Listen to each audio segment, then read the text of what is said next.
Hey, this is Dr. Bill with Just the Tip of Urology School.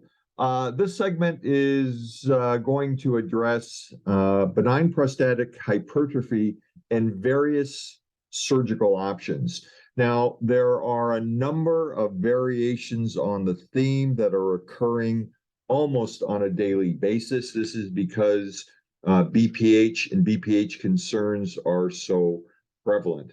When we're talking about enlargement of the prostate in both medical and surgical treatments, patients are always concerned about urinary incontinence, erectile dysfunction, and retrograde ejaculation. And that's a big issue for a lot of people. So we need to make sure that people understand that all of these concerns are possibilities. Be aware of the different surgical treatments. They all have various levels of intervention and potential side effects. We think of fluid and electrolyte changes with issues with blood loss as well. In the old days when we were using transurethral resections of the prostate, we all concerned ourselves with the TUR syndrome, which is a fluid overload and a subsequent decrease in sodium levels that can have both cardiac and mentation issues.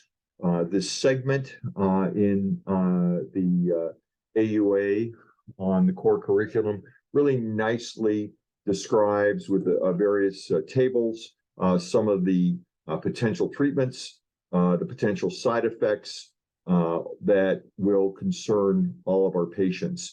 Out of interest, we're going to see some newly developed interventions that include injections of medication directly into the prostate to directly and aggressively shrink prostate tissue.